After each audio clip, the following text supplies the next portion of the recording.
ഏറ്റവും ആദ്യത്തെ പ്രധാന അറിയിപ്പ് നമുക്ക് ലഭിക്കേണ്ട ക്ഷേമ പെൻഷൻ. ഈ ജൂലൈ മാസത്തെ ക്ഷേമ പെൻഷൻ 20-ാം തീയതിക്ക് ശേഷം മാത്രമേ പ്രോസസ്സിംഗ് ആവുകയുള്ളൂ. പക്ഷേ ഒരുപാട് ആളുകൾ ചോദിക്കുന്നുണ്ട്, മസ്റ്ററിങ് ചെയ്തിട്ടില്ല, അതുകൊണ്ട് തന്നെ ഈ മാസം അനുവദിക്കുന്ന പെൻഷൻ മുടങ്ങുമോ എന്ന്. നമുക്ക് ഒരു തടസ്സവും കൂടാതെ ഈ മാസത്തെ പെൻഷൻ തുകയും അക്കൗണ്ടിലേക്ക് ലഭിക്കും. അതുമാത്രമല്ല, അടുത്ത മാസത്തെ പെൻഷൻ തുക ഓഗസ്റ്റ് മാസവും പെൻഷൻ അനുവദിക്കുമ്പോൾ അതും ഒരു തടസ്സവുമില്ലാതെ നമ്മളുടെ അക്കൗണ്ടിലേക്ക് എത്തിച്ചേരും. കാരണം മസ്റ്ററിംഗ് ചെയ്യുന്നതിന് വേണ്ടി അടുത്ത മാസം വരെ സമയം അനുവദിക്കുകയും ചെയ്തിട്ടുണ്ട്. ഈ വാർഷിക മസ്റ്ററിംഗ് എല്ലാവരും തന്നെ ചെയ്യേണ്ടതാണ്. എങ്കിലും ഇത് ചെയ്യുന്നതിനുള്ള സമയപരിധി അടുത്ത മാസം 24-ാം തീയതി വരെയുണ്ട്. അതുകൊണ്ട് തന്നെ എല്ലാ ഗുണഭോക്താക്കൾക്കും മുടങ്ങാതെ അടുത്ത മാസം വരെ ലഭിക്കുന്നതായിരിക്കും. അതിനുശേഷം സെപ്റ്റംബർ മാസം മുതൽ അനുവദിക്കുന്ന പെൻഷനായിരിക്കും മസ്റ്ററിംഗ് ചെയ്യാത്തവർക്ക് താൽക്കാലികമായിട്ട് തടസ്സപ്പെടുക. പിന്നീട് അവർ എന്നാണോ മസ്റ്ററിംഗ് ചെയ്യുന്നത്, അതായത് എല്ലാ മാസവും 1-ാം തീയതി മുതൽ 15-ാം തീയതി വരെ അക്ഷയ സെൻറ്റർ വഴി മസ്റ്ററിംഗ് ചെയ്യുന്നതിന് സംവിധാനം ഏർപ്പെടുത്തുന്നുണ്ട്. എന്നാൽ അങ്ങനെ ചെയ്യുമ്പോൾ ഒരു പ്രശ്നമുണ്ടാകുന്നത്, നമ്മൾ എത്രത്തോളം വൈകിയാണോ ചെയ്യുന്നത് അത്രയും നാളത്തെ പെൻഷൻ നമുക്ക് ലഭിക്കുന്നതല്ല. അത് കുടിശ്ശികയായിട്ട് വരും, പക്ഷേ കുടിശ്ശിക വിതരണം ചെയ്യുന്നതല്ല. അപ്പോൾ അങ്ങനെയുള്ള ബുദ്ധിമുട്ടുകളാണ് ഉണ്ടാകുന്നത്. അതുകൊണ്ട് തന്നെ തീർച്ചയായിട്ടും ഈ കാര്യങ്ങൾ എല്ലാവരും ഒന്ന് ശ്രദ്ധിക്കുക. ബയോമെട്രിക് മസ്റ്ററിംഗ് ചെയ്യാനുള്ളവർ അക്ഷയ കേന്ദ്രങ്ങളിൽ ആധാറുമായിട്ട് എത്തിച്ചേർന്ന് ചെയ്യുന്നതിന് വേണ്ടി സാധിക്കും. നമ്മുടെ സംസ്ഥാനത്തുടനീളമുള്ള ഏത് അക്ഷയ സെൻറ്ററിലും നമുക്ക് എത്തിച്ചേർന്ന് ഇത് ചെയ്യാൻ വേണ്ടി സാധിക്കുന്നതാണ്. ഇത് അക്ഷയ കേന്ദ്രങ്ങൾ വഴി മാത്രമായിരിക്കും ചെയ്യാൻ സാധിക്കുന്നത് എന്നൊരു കാര്യം പ്രത്യേകമായിട്ട് ഓർമ്മിപ്പിക്കുന്നു. ഇനി ഇതോടൊപ്പം തന്നെ നമ്മുടെ വീടുകളിൽ കിടപ്പ് രോഗികളുണ്ടെങ്കിൽ അവരുടെ വിവരങ്ങൾ നമ്മുടെ പഞ്ചായത്തിലോ അല്ലെങ്കിൽ വാർഡ് മെമ്പറുടെ പക്കലോ അതല്ല എങ്കിൽ അക്ഷയ സെൻറ്ററിലോ അറിയിക്കേണ്ടതാണ്.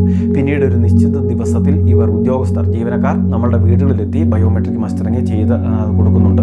അപ്പോൾ ഈ കാര്യം കൂടി പ്രത്യേകമായിട്ട് ശ്രദ്ധിക്കുക. രണ്ടാമത്തെ മറ്റൊരു പ്രധാനപ്പെട്ട അറിയിപ്പ്, നമ്മളുടെ സംസ്ഥാനത്തെ 60 വയസ്സിന് മുകളിൽ പ്രായമുള്ളവർക്ക്, അത് മുൻഗണനാ വിഭാഗങ്ങളിൽ റേഷൻ കാർഡ് ഉണ്ടെങ്കിൽ അവർക്ക് വയോമധുരം എന്ന് പറയുന്ന പദ്ധതിയിൽ, അതായത് പ്രമേഹ രോഗികളാണെങ്കിലാണ് ഇവർക്ക് സൗജന്യമായിട്ട് ഗ്ലൂക്കോമീറ്റർ ലഭിക്കും.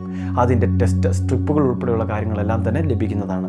അപേക്ഷകൾ ഇപ്പോൾ സാമൂഹ്യനീതി വകുപ്പിൻ്റെ സുനീതി പോർട്ടൽ വഴി സമർപ്പിക്കാനുള്ള അവസരമുണ്ട്. ഇനി ഇത് കൂടാതെ തന്നെ നമുക്ക് മന്ദഹാസം എന്ന് പറയുന്ന മറ്റൊരു പദ്ധതിയുണ്ട്. അതായത് 60 വയസ്സിന് മുകളിൽ പ്രായമുള്ളവർക്ക് കൃത്രിമ ദന്തനിര സ്ഥാപിക്കുന്നതിന് വേണ്ടി 10,000 രൂപ വരെ ധനസഹായം ലഭിക്കുന്ന പദ്ധതിയാണിത്. അപ്പോൾ ഈ സ്കീമിലേക്കെല്ലാം അപേക്ഷിക്കുന്നതിന് വേണ്ടി ഓൺലൈൻ വഴി അപേക്ഷകൾ വയ്ക്കാം. അപ്പോൾ ഇതിലേക്കുള്ള എല്ലാ അപേക്ഷയും സാമൂഹ്യനീതി വകുപ്പിൻ്റെ സുനീതി എന്ന് പറയുന്ന പോർട്ടൽ വഴിയാണ് അപേക്ഷകൾ സമർപ്പിക്കേണ്ടത്. മൂന്നാമത്തെ മറ്റൊരു പ്രധാനപ്പെട്ട അറിയിപ്പ്, നമ്മളുടെ സംസ്ഥാനത്ത് ഭിന്നശേഷി നേരിടുന്ന കുട്ടികൾക്ക് വിദ്യാജ്യോതി എന്ന് പറയുന്ന സ്കീം പ്രകാരം സൗജന്യ യൂണിഫോമും മറ്റ് പഠനോപകരണങ്ങളും ലഭിക്കുന്ന സ്കീമാണിത്. ഇതിലേക്കുള്ള അപേക്ഷകൾ സാമൂഹ്യനീതി വകുപ്പിൻ്റെ സുനീതി പോർട്ടൽ വഴി ഇപ്പോൾ സമർപ്പിക്കുന്നതിന് വേണ്ടി സാധിക്കുന്നതായിരിക്കും. ഇതോടൊപ്പം തന്നെ വിദ്യാകിരണം എന്ന് പറയുന്ന പദ്ധതിയുണ്ട്. ഭിന്നശേഷിക്കാരായ മാതാപിതാക്കളുടെ മക്കൾക്ക് അത് 1 വയസ്സ് മുതൽ ധനസഹായമുണ്ട്. അതുമാത്രമല്ല, ഈ ധനസഹായം വിതരണം ചെയ്യുന്നത് വർഷം 3,000 രൂപ മുതൽ 10,000 രൂപ വരെയാണ് ലഭിക്കുന്നത്. 1-ാം ക്ലാസ് മുതൽ 5-ാം ക്ലാസ് വരെ 3,000 രൂപയുടെ സഹായം. ഇനി 6-ാം ക്ലാസ് മുതൽ 10-ാം ക്ലാസ് വരെ നമുക്ക് 5,000 രൂപയുടെ സഹായം. 7,500 രൂപയോളം നമുക്ക് +1 +2 തലങ്ങളിലും 10,000 രൂപയോളം ഡിഗ്രി മുതൽ ഉയർന്ന ഏത് കോഴ്സുകൾക്കും ധനസഹായം ലഭിക്കുന്നുണ്ട്. ഈ സ്കീമിലേക്കുള്ള അപേക്ഷയും ഇപ്പോൾ സമർപ്പിക്കുന്നതിന് വേണ്ടി സാധിക്കുന്നതാണ്. ഓൺലൈൻ വഴിയാണ് അപേക്ഷകൾ സമർപ്പിക്കേണ്ടത്. സാമൂഹ്യനീതി വകുപ്പിൻ്റെ സുനീതി പോർട്ടൽ വഴിയൊക്കെ അപേക്ഷകൾ സമർപ്പിക്കാനുള്ള അവസരമാണ് ഇപ്പോൾ ലഭ്യമായിട്ടുള്ളത്.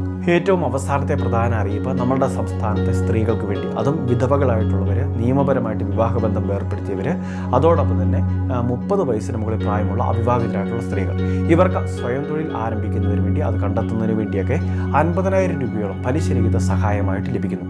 25,000 രൂപ സർക്കാർ സബ്സിഡിയാണ്. ബാക്കി 25,000 രൂപ പലിശരഹിത തവണകളായിട്ട് തിരിച്ചടച്ചാൽ മതിയാകും. പ്രതിമാസം 500 രൂപയ്ക്ക് അടുത്ത് മാത്രമേ തിരിച്ചടവ് വരുന്നുള്ളൂ. ഇത് സംസ്ഥാന സർക്കാർ എംപ്ലോയ്മെന്റ് എക്സ്ചേഞ്ച് മുഖാന്തരം നടപ്പിലാക്കുന്ന ശരണ്യ എന്ന് പറയുന്ന വായ്പാ പദ്ധതിയാണ്. എംപ്ലോയ്മെന്റ് എക്സ്ചേഞ്ചിൽ തൊഴിൽ കാർഡ് എടുത്തിട്ടുള്ളവർക്ക് മുൻഗണനയുണ്ട്. അല്ലെങ്കിൽ കാർഡ് എടുത്ത ശേഷം സ്കീമിലേക്ക് അപേക്ഷ വയ്ക്കുകയും ചെയ്യാവുന്നതാണ്. നമ്മളുടെ സമീപമുള്ള എംപ്ലോയ്മെന്റ് എക്സ്ചേഞ്ചുമായിട്ട് ബന്ധപ്പെട്ടാൽ ശരണ്യ എന്ന് പറയുന്ന പദ്ധതിയെ പറ്റി അറിയാൻ സാധിക്കും. ഇനിയും കൂടുതൽ തുക ആവശ്യമായിട്ടുള്ളവരുണ്ടെങ്കിൽ എംപ്ലോയ്മെന്റ് എക്സ്ചേഞ്ച് വഴി മറ്റ് വിവിധ പദ്ധതികളുണ്ട്, സ്വയം തൊഴിൽ വായ്പാ പദ്ധതികളുണ്ട്. അന്വേഷിച്ചറിയുക, ആപ്ലിക്കേഷൻ സബ്മിറ്റ് ചെയ്യുക. വളരെ പ്രധാനപ്പെട്ട കുറച്ച് ഇൻഫർമേഷനാണ് വീഡിയോ വഴി ഷെയർ ചെയ്തത്. ഇതുപോലുള്ള വിവിധ അറിയിപ്പുകൾ ദിവസേന ലഭിക്കാൻ നമ്മുടെ ചാനൽ സബ്സ്ക്രൈബ് ചെയ്യുക, ഫോളോ ചെയ്യുക.